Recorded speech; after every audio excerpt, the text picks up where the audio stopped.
학계 1장. 다리우스 왕 2년 여섯째 달 그 달 초하루에 학계 예언자가 주님의 말씀을 받아서 스알디엘의 아들 스룹바벨 유다 총독과 여호사닥의 아들 여호수아 대제사장에게 전하였다. 만군의 주님께서 이렇게 말씀하신다. 이 백성이 말하기를 때가 되지 않았다. 주님의 성전을 지을 때가 되지 않았다고 한다. 학계 예언자가 주님의 말씀을 받아 전한다.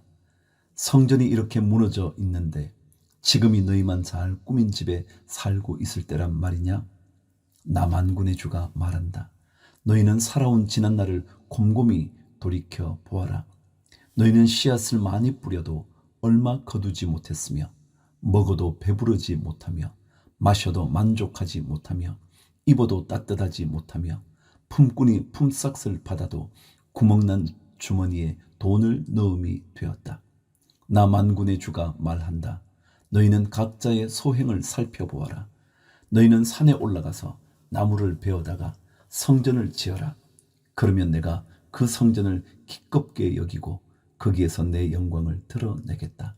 나 주가 말한다. 너희가 많이 거두기를 바랐으나 얼마 거두지 못했고 너희가 집으로 거두어 들였으나 내가 그것을 흩어버렸다. 그 까닭이 무엇이냐? 나 만군의 주의 말이다. 나의 집은 이렇게 무너져 있는데 너희는 저마다 제 집 일에만 바쁘기 때문이다. 그러므로 너희 때문에 하늘은 이슬을 그치고 땅은 소출을 그쳤다. 내가 땅 위에 가뭄을 들게 하겠다. 산 위에도 곡물과 새 포도주와 기름 위에도 밭에서 나는 모든 것 위에도 사람과 짐승 위에도 너희가 애써서 기르는 온갖 것 위에도 가뭄이 들게 하였다. 12절. 스알디엘의 아들 스룹바벨과 여호사닥의 아들 여호수아 대제사장과 남아있는 모든 백성이 주 그들의 하나님이 하신 말씀과 주 하나님이 보내신 학계 예언자가 한 말을 따랐다. 백성은 주님을 두려워하였다. 주님의 특사 학계는 주님께서 하신 말씀을 백성에게 전하였다. 내가 너희와 함께 있겠다. 나 주의 말이다. 주님께서 스알디엘의 아들 스룹바벨 유다 총독의 마음과 여호사닥의 아들 여호수아 대제사장의 마음과 남아있는 모든 백성의 마음을 감동시키셨다. 그래서 백성이 와서 그들의 하나님 만군의 주님의 성전을 짓는 일을 하였다. 때는 다리우스 왕 2년 여섯째 달 그 달 24일이다. 학계 2장. 그의 일곱째 달 그 달 21일에 학계 예언자가 주님의 말씀을 받아서 전하였다. 너는 스알디엘의 아들 스룹바벨 유다 총독과 여호사닥의 아들 여호수아 대제사장과 남아있는 백성에게 전하여라. 너희 남은 사람들 가운데 그 옛날 찰나라던 그 성전을 본 사람이 있느냐? 이제 이 성전이 너희에게 어떻게 보이느냐? 이것이 너희 눈에는 하찮게 보일 것이다. 그러나 스룹바벨아, 이제 힘을 내어라. 나 주의 말이다. 여호사닥의 아들 여호수아 대제사장아, 힘을 내어라. 이 땅의 모든 백성아, 힘을 내어라. 나 주의 말이다. 내가 너희와 함께 있으니 너희는 일을 계속하여라. 나 만군의 주의 말이다. 너희가 이집트에서 나올 때에 내가 너희와 맺은 바로 그 언약이 아직도 변함이 없고 나의 영이 너희 가운데 머물러 있으니 너희는 두려워하지 말아라. 나 만군의 주가 말한다. 머지않아서 내가 다시 하늘과 땅, 바다와 뭇을 뒤흔들어 놓겠다. 또 내가 모든 민족을 뒤흔들어 놓겠다. 그때에 모든 민족의 보화가 이리로 모일 것이다. 내가 이 성전을 보물로 가득 채우겠다. 나 만군의 주가 말한다. 은도 나의 것이요 금도 나의 것이다. 나 만군의 주의 말이다. 그 옛날 찬란한 그 성전보다는 지금 짓는 이 성전이 더욱 찬란하게 될 것이다. 나 만군의 주가 말한다.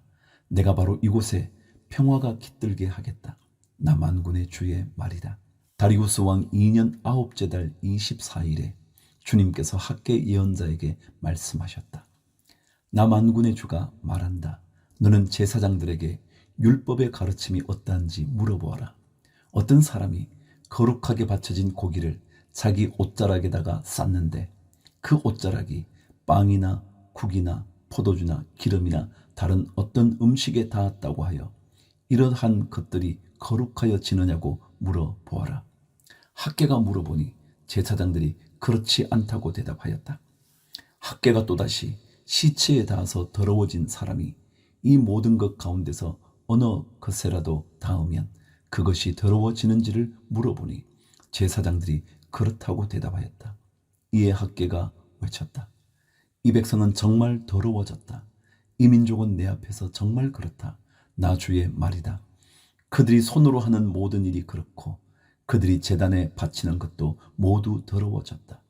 그러므로 이제 너희는 오늘에 이르기까지 최근에 일어난 일들을 돌이켜 보아라. 주의 성전을 아직 짓지 않았을 때에 너희 형편이 어떠하였느냐. 20섬이 나는 밭에서는 겨우 10섬밖에 못 거두었고 50동이가 나는 포도주 틀에서는 겨우 20동이밖에 얻지 못하였다. 내가 너희를 깐부기 병과 녹병으로 쳤다. 너희 손으로 가꾼 모든 농작물을 우박으로 쳤다. 그런데도 너희 가운데서 나에게로 돌아온 사람은 아무도 없다.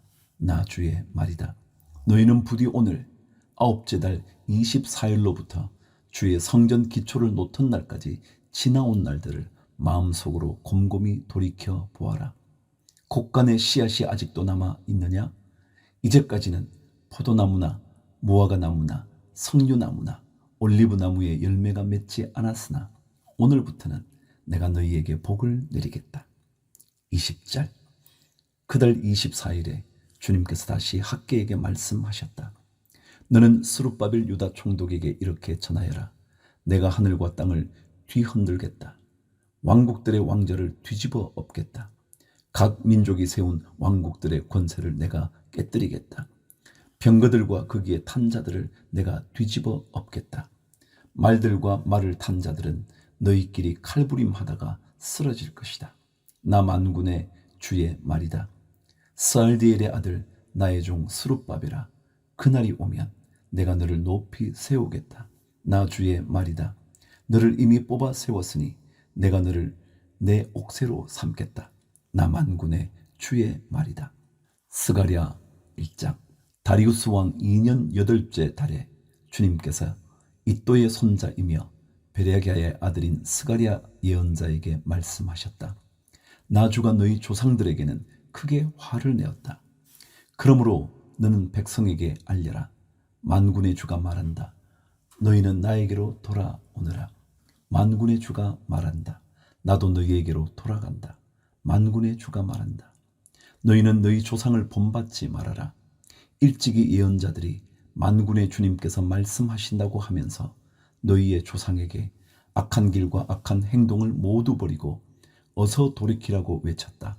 그러나 너희 조상은 나의 말을 듣지 않았다. 나의 말에 귀도 기울이지 않았다. 나 주의 말이다. 너희의 조상 그들은 지금 어디에 있느냐? 그때의 예언자들 그들이 아직 살아 있느냐? 내가 나의 종 예언자들을 시켜서 너희 조상에게 명한 나의 말과 규례를 그들이 듣지 않더니 마침내 형벌을 받지 않았느냐? 그제서야 그들이 돌아와서 고백하기를 만군의 주님께서는 우리가 살아온 것과 우리가 행동한 것을 보시고서 결심하신 대로 우리가 마땅히 받아야 할 벌을 내리셨다고 하였다. 7절. 다리우스 왕 2년 11째 달에 곧 스밧 월 20 날에 주님께서 이또의 손자이며 베레기야의 아들 스가랴 예언자에게 말씀하셨다. 지난밤에 내가 환상을 보니 붉은 말을 탄 사람 하나가 골짜기에 있는 화석류 나무 사이에 서 있고 그 사람 뒤에는 붉은 말들과 밤색 말들과 흰 말들이 서 있었다. 그래서 내가 물었다. 천사님, 이 말들은 무엇입니까? 내게 말하는 천사가 대답하였다. 이 말들이 무엇을 하는지 내가 너에게 보여주겠다. 그때에 화석류 나무 사이에 서 있는 그 사람이 말하였다. 이 말들은 주님께서 온 땅을 두루다니면서 땅을 살펴보라고 보내신 말들이다. 그리고 말에 탄 사람들이 화석류 나무 사이에 서 있는 주님의 천사에게 직접 보고하였다. 우리가 이 땅을 두루다니면서 살펴보니 온 땅이 조용하고 평안하였습니다. 주님의 천사가 주님께 아뢰었다. 만군의 주님, 언제까지 예루살렘과 유다의 성읍들을 불쌍히 여기지 않으시렵니까? 주님께서 그들에게 진노하신 지 벌써 70년이나 되었습니다. 주님께서는 내게 말하는 천사를 좋은 말로 위로하셨다. 내게 말하는 천사가 내게 일러주었다. 너는 외쳐라. 만군의 주님께서 이렇게 말씀하신다. 나는 예루살렘과 시온을 몹시 사랑한다. 그러나 안일한 생활을 즐기는 이방 나라들에게는 크게 화가 난다. 나도 내 백성에게는 함부로 화를 내지 않는데 이방 나라들은 내 백성을 내가 벌 주는 것보다 더 심하게 괴롭힌다. 그러므로 나 주가 이렇게 선언한다. 나는 예루살렘을 불쌍히 여기는 심정으로 이 도성에 돌아왔다. 그 가운데 내 집을 다시 세우겠다. 예루살렘 위에 측량주를 다시 긋겠다. 나 만군의 주의 말이다. 너는 또 외쳐라. 나 만군의 주가 말한다. 내 성읍마다 좋은 것들로 다시 풍성하게 될 것이다. 나 주가 다시 한번 시온을 위로하겠다. 예루살렘은 다시 내가 택한 내 독성이 될 것이다. 내가 고개를 들어서 보니 뿔 4개가 내 앞에 나타났다. 나는 내게 말하는 천사에게 물었다. 이것은 무슨 뿔들입니까? 그가 나에게 대답하였다. 이것들은 유다와 이스라엘과 예루살렘을 흩어버린 뿔이다. 그때 주님께서 나에게 대장장이 4명을 보여주셨다. 내가 여쭈었다. 이 사람들은 무슨 일을 하려고 온 사람들입니까? 주님께서 나에게 대답하셨다.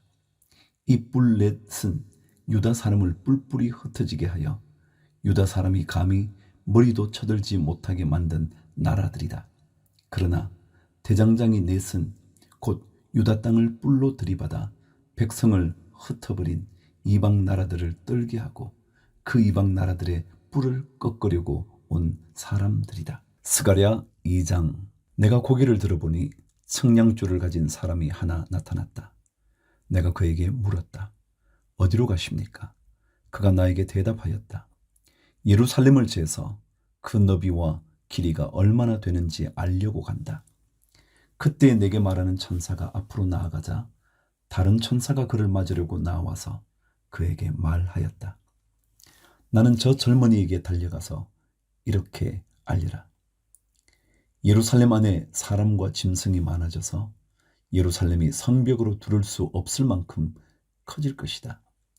바깥으로는 내가 예루살렘의 둘레를 불로 감싸 보호하는 불성벽이 되고 안으로는 내가 그 안에 살면서 나의 영광을 드러내겠다. 나 주의 말이다. 어서 너희는 북쪽 땅에서 도망쳐 나오느라. 나 주의 말이다. 내가 너희를 하늘 아래에서 사방으로 부는 바람처럼 흩어지게 하였지만 이제는 어서 나오느라. 나 주의 말이다. 바빌론 도성에서 살고 있는 시온 백성아, 어서 빠져나오느라. 만군의 주님께서 이렇게 말씀하신다. 주님께서 나에게 영광스러운 임무를 맡기시고 너희를 약탈한 민족에게로 나를 보내시면서 말씀하신다. 너희에게 손대는 자는 곧 주님의 눈동자를 건드리는 자다. 내가 손을 들어 그들을 치면 그들은 저희가 부리던 종에게 노략질을 당할 것이다. 그때야 비로소 너희는 만군의 주님께서 나를 보내셨음을 알게 될 것이다. 도성 시온아, 기뻐하며 노래를 불러라. 내가 간다. 내가 내 안에 머무르면서 살겠다. 나 주의 말이다. 그날에 많은 이방 백성들이 주님께 와서 그의 백성이 될 것이며 주님께서 예루살렘에 머무르시면서 너희와 함께 사실 것이다. 그때야 너희는 만군의 주님께서 나를 너희에게 보내셨음을 알게 될 것이다. 주님께서는 그 거룩한 땅에서 유다를 특별한 소유로 삼으실 것이며 예루살렘을 가장 사랑하는 도성으로 선택하실 것이다. 육체를 지닌 모든 사람은 주님 앞에서 잠잠하여라. 주님께서 그 거룩한 거처에서 일어나셨다. 스가랴 3장. 주님께서 나에게 보여주시는데 내가 보니 여호수아 대제사장이 주님의 천사 앞에 서 있고 그의 오른쪽에는 그를 고소하는 사탄이 서 있었다. 주님께서 사탄에게 말씀하셨다. 사탄아, 나 주가 너를 책망한다. 예루살렘을 사랑하여 선택한 나 주가 너를 책망한다. 이 사람은 불에서 꺼낸 타다 남은 나무 토막이다. 그때 여호수아는 냄새나는 더러운 옷을 입고 천사 앞에 서 있었다. 천사가 자기 앞에 서 있는 다른 천사들에게 그 사람이 입고 있는 냄새나는 더러운 옷을 벗기라고 이러고 나서 여호수아에게 말하였다. 보아라, 내가 너의 죄를 없애준다. 이제 너에게 거룩한 예식에 입는 옷을 입힌다. 그때에 내가 그의 머리에 깨끗한 관을 씌워달라고 말하니 천사들이 그의 머리에 깨끗한 관을 씌우며 거룩한 예식에 입는 옷을 입혔다. 그동안 주님의 천사가 줄곧 곁에 서 있었다. 주님의 천사가 여호수아에게 경고하였다. 만군의 주님께서 이렇게 말씀하신다. 내가 내 도를 준행하며 내 율례를 지키면 내가 내 집을 다스릴 것이요 내 뜰을 지킬 것이며 여기에서 섬기는 사람들 사이를 자유로이 출입하게 할 것이다. 여호수아 대제사장은 들으라. 여기 여호수아 앞에 앉아있는 여호수아의 동료들도 함께 잘 들으라. 너희는 모두 앞으로 나타날 일의 표가 되는 사람들이다. 내가 이제 새싹이라고 부르는 나의 종을 보내겠다. 나 만군의 주가 말한다. 내가 여호수아 앞에 돌 한 개를 놓는다. 그것은 7 눈을 가진 돌이다. 나는 그 돌에 내가 이 땅의 죄를 하루 만에 없애겠다는 글을 새긴다. 나 만군의 주가 말한다. 그날이 오면 너희는 서로 자기 포도나무와 무화과 나무 아래로 이웃을 초대할 것이다. 스가랴 4장. 내게 말하는 천사가 다시 와서 나를 깨우는데 나는 마치 잠에서 깨어난 사람 같았다. 그가 나에게 무엇을 보느냐고 묻기에 내가 대답하였다. 순금으로 만든 등잔대를 봅니다. 등잔대 꼭대기에는 기름을 담는 그릇이 있고 그 그릇 가장자리에는 7 대롱에 연결된 등잔 7개가 놓여 있습니다. 등잔대 곁에는 올리브나무 2 그루가 서 있는데 하나는 등잔대 오른쪽에 있고 다른 하나는 등잔대 왼쪽에 있습니다. 나는 다시 내게 말하는 천사에게 물었다. 천사님, 이것들이 무엇입니까? 내게 말하는 천사가 나에게 그것들이 무엇을 가리키는지 모르겠느냐고 묻기에 천사에게 모르겠다고 대답하였다. 그가 내게 이렇게 말해 주었다. 이것은 주님께서 스룹바벨을 두고 하신 말씀이다. 힘으로도 되지 않고 권력으로도 되지 않으며 오직 나의 영으로만 될 것이다. 만군의 주님께서 말씀하신다. 큰 산아, 내가 무엇이냐? 스룹바벨 앞에서는 평지일 뿐이다. 그가 머릿돌을 떠서 내올 때에 사람들은 그 돌을 보고서 아름답다, 아름답다 하고 외칠 것이다. 주님께서 나에게 말씀하셨다. 스룹바벨이 이 성전의 기초를 놓았으니 그가 이 일을 마칠 것이다. 그때에야 비로소 너희는 만군의 주님께서 나를 너희에게 보내셨다는 것을 알게 될 것이다. 시작이 미약하다고 비웃는 자가 누구냐? 스룹바벨이 돌로 된 측량추를 손에 잡으면 사람들은 그것을 보고 기뻐할 것이다. 이 7 눈은 온 세상을 살피는 나 주의 눈이다. 11절. 나는 그 천사에게 물었다. 등잔대의 오른쪽과 왼쪽에 있는 올리브나무 2 그루는 무엇을 뜻합니까? 나는 또 그에게 물었다. 기름 담긴 그릇에서 등잔으로 금빛 기름을 스며들게 하는 금대롱 2개가 있고 그 옆에 올리브나무 가지가 2개 있는데 이 가지 2개는 무엇을 뜻합니까? 그 천사가 나에게 그것들이 무엇을 가리키는지 모르겠느냐고 묻기에 나는 천사에게 모르겠다고 대답하였다. 그 천사는 올리브나무 2 그루와 가지 2개는 온 세상을 다스리시는 주님을 섬기도록 주님께서 기름 부어서 거룩히 구별하신 2 사람이라고 말해 주었다.